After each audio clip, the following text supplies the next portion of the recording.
سخاگوت کې محمد زادہ سره ظلم او زیاتی شوی دی. عزتمن چې محمد زادہ همیشه د پاره د غریب سړي आवाज اوچت کړي او د ګندګي خلکو خلاف आवाज اوچت کړي. عزتمن هغه دغه شانته بیګا د شپې نا وخت چا په سینه باندې ویشتو او بې دردۍ سره قتل کړي. راځي مینوالو ټول معلومات تاسو سره په دې ویډیو کې کوم څه د ویډیو تر اخره پورې ګورئ چې تاسو ته پوره معلومات درورسیږي. د معلومات نه مخکې تاسو ته د یادګي نو کوم تاسو کو چینل زمونږ په دې سوپر کلیک چینل کې نه وي چینل هم نوی سبسگرایب کړئ. مهرباني وکړئ تاسو زموږ د سوپر کلیک چینل د سره سبسگرایب کړئ خو کې سره د ټلې نشان وغه چې خا یو نوی معلومات ویډیو تاسو ته په اسانۍ باندې درورسیږي.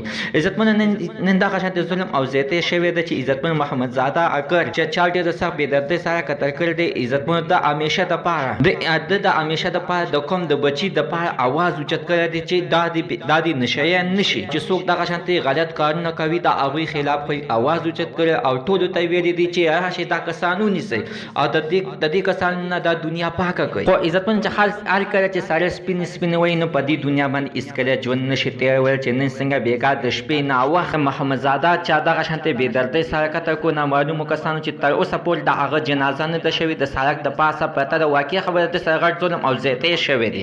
دغه قاتلان دې ونیول شي دوی ته د ټول نه سخت سزا ورکړل شي. عزتمن دغه شانته ځوانان چې بې ګناه خلک قتل کوي چې د انصاف आवाज اوچتوي او بیا دغه شانته دغه کسان پاسي او بې ګناهي قتل کوي مینوال داسې هیڅکله داسې ژوند نشي کولی. عزتمن محمد زادہ یو نر ځوان و هر یو سړی داسې په ډله کې داسې خبرې نشي کولی چې چا به پې आवाज وکړو نو هغوی سره به ودرېدلو.